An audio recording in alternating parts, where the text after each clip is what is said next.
Ignition sequence start. 6, 5, 4, 3, 2, 1, 0. Liftoff. We have a liftoff.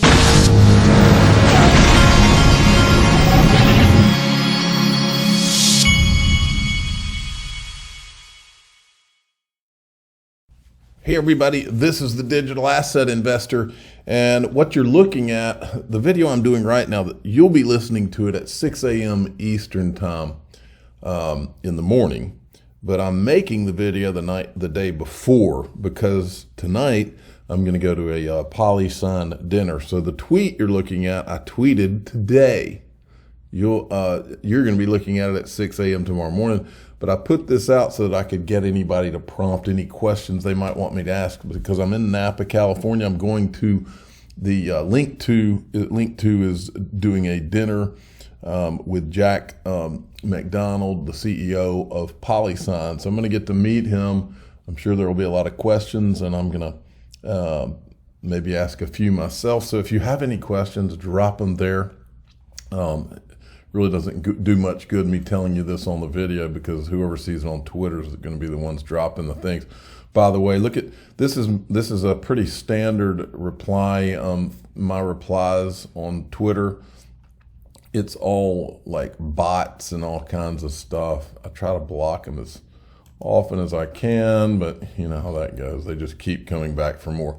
But just to refresh your memory, this is Jack McDonald from PolySign.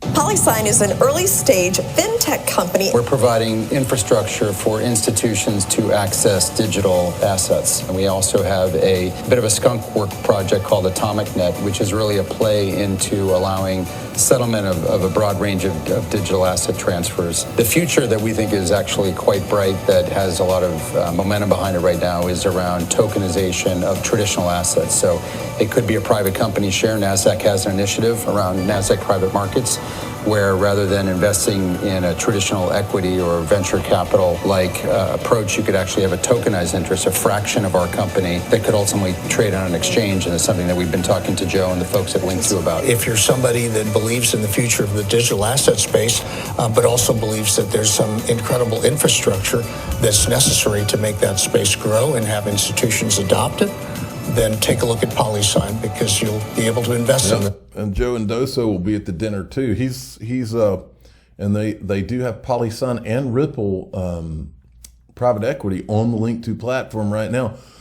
eGrag Crypto is sure to make some people mad out there. XRP en route to $27. What does the proper, here's a question, what does the proper party in New York City on September 29th look like if XRP was at $27? Not saying it will be. I'm just saying, what would that party look like? I have a feeling that party would be a lot crazier than a party without $27. But he's got his the majority of credible XRP TA analysts concur on the anticipation of a significant upcoming surge. Ooh, that's thumbnail worthy. Significant. I'll just say upcoming surge. I'll put a question mark there just because they're anticipating it.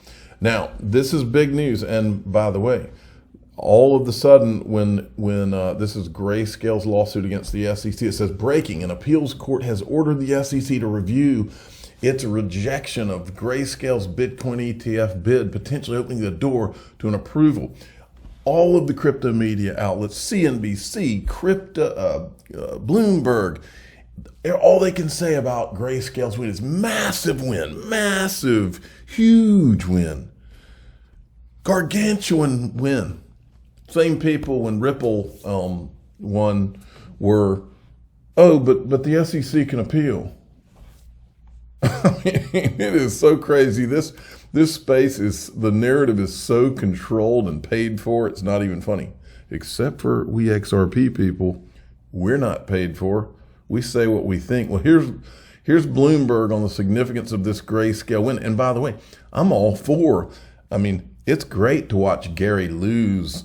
How many times of a loser is this guy? Most people in the real world would have lost their job by now. It's massive. This has been a years-long pursuit for Grayscale. Remember, it has been fighting the SEC's decision, and now it has the courts in like their a few months? favor. If you look at the Grayscale Bitcoin Trust, this is the main entity that would face a conversion. This is one of the longest-standing, largest trusts holding Bitcoin, in which retail and institutional investors have been able to gain exposure for many, many years now. You are looking at discount to net asset value really narrowing here.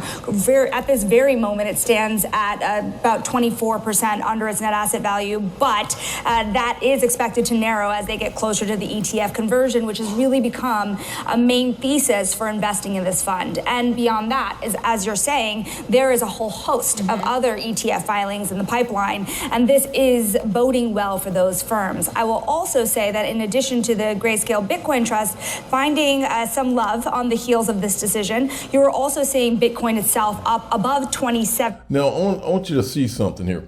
Grayscale got a green light from a federal court to launch the first Bitcoin ETF in the U.S. A watershed. They've got watershed moment. Oh, it's a watershed moment. And my understanding of this thing is that what they've got written here is just factually untrue. Let's go back to the first one that I showed you. Was this.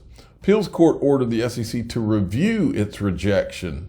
It didn't order there to be a Bitcoin ETF. It says that they ordered Grayscale, ordered the SEC to review. Well, I mean, I read that and I was like, well, doesn't that mean that the SEC is just going to review it and say, oh, we've now come to the same conclusion? But Bloomberg is reporting that they got the green light from the federal court to launch the first Bitcoin ETF. That's just a lie. That's not what was said. And by the way, Cowboy Crypto decided to rain on the parade a little bit, and to tell the truth. When I say rain on the parade, that's the XRP community's just telling the truth to the standard narrative. Ex-JP Morgan and current CEO of Grayscale, Michael Sonnensen, became Grayscale CEO on 1/7/2021, immediately following the SEC's lawsuit against Ripple when they filed it. Grayscale would dissolve their XRP trust on 1/13/2021, just a few days after he came on board. JP Morgan guys are always at the tip of the sword when it comes to stabbing Ripple XRP in the back. And he's showing how Michael Sonnensen came from JP Morgan. He was one of the JP Morgan guys, and then he becomes Grayscale's guy. John Deaton had predicted this win. Okay, so John Deaton had predicted the win for Grayscale. When you fight back, the SEC isn't successful at winning, as Gary Gensler and others would have you believe. Justice Stuart Alderoty recently tweeted out the SEC has lost 4 out of the 5 cases.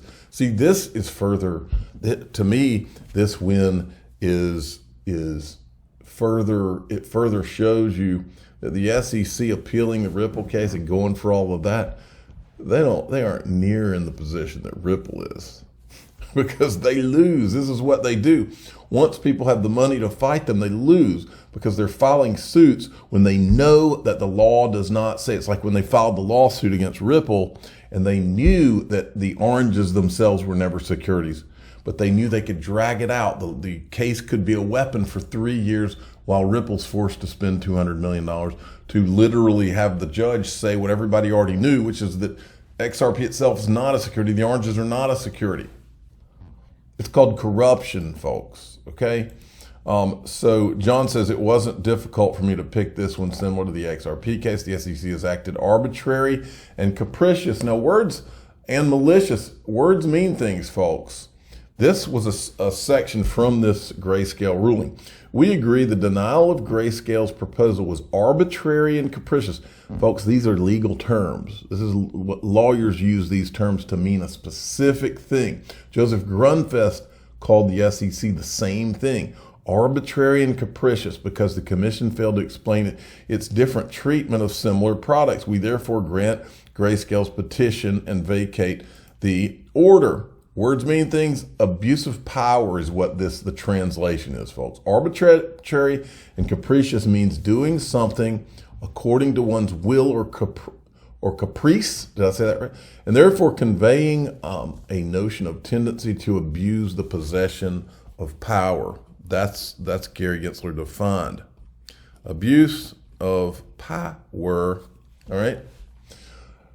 Then moving along, now folks, this is the same kind of thing I think is going to happen with XRP once you start seeing announcements happen. It says institutions are draining exchanges. I basically mind a reading of this as in anticipation of a Bitcoin ETF going live. Those are some of the numbers from the last 30 days. Coinbase minus 10,000 Bitcoin, Gemini minus 33,000, Bybit minus 14,000, other exchanges minus 7,000. This is BlackRock or someone that is front running them. Then Jack the Ripper's been putting out some of the older clips that are really good if you haven't ever seen them, and I wanted to show a couple of them to you. Where do you see the biggest advantage to stablecoins? Well, it's about having a technology that cuts across borders and that can help cut the cost and improve the speed of cross-border payments, which everyone agrees now are too slow and too costly. So I would say the top priority for the global community is not about CBDC. CBDC will come in, so central bank digital currency. It will come in due course in different ways, and we're working on it. But the top urgent priority is to improve cross-border payments, in particular for low-income and developing economies, because that's a matter of financial inclusion, and that's a matter of growth for the global economy. It's not about CBDC. CBDC will come in, so central bank digital currency. It will come in due course in different ways, and we're working on it. But the top urgent priority is to improve cross-border payments, in particular for low-income and developing economies. Who does that sound like? Then here's a Christine Lagarde clip. You know my views on CBDCs, and you know that I have pushed that project. Fabio Panetta is working hard on that together with members in the entire Eurosystem, with a high-level task force that is working really hard on moving forward. But in a way, I'm really pleased that attention is now focused on the role that cryptos can play and the role that central bank digital currency can have when they are implemented. We have a schedule, as you know. The Governing Council decided back in October 21 to launch a 2-year investigation phase. And it is at the end of that investigation phase that the decision will definitely be made to launch the CBDC and to make it a reality. We can't go wrong with that project. I'm confident that we will move ahead, but that's going to be a decision of the Governing Council. I think it's an imperative to respond to what the Europeans expect, and I think we have to be a little bit ahead of the curve if we can on that front. So if we can accelerate the work, I hope we can accelerate the work. I will certainly support that. And I was delighted to see that in the United States, there was an executive order by President Biden to actually expect similar effort and focus and progress on CBDCs, cryptos. And I think that it will take all the goodwill of those who want to support sovereignty, who want to make sure that monetary policy can be transmitted properly using our currency will endeavor. On the issue of financial stability, I totally concur with my Vice President, De Guindos, but I will also point you to the last sentence in the first paragraph of our monetary policy statement. And I know that there's been an abuse of that, but we mean it. We will take whatever action is needed to fulfill the ECB's mandate to pursue price stability and to safeguard financial stability. So, have no doubt. I'm the digital asset investor. I'm not an investment advisor. This is for entertainment purposes only. Please subscribe, hit the like button, tell your friends and family. If you have a question for Jack McDonald, drop it right here. Thanks for listening.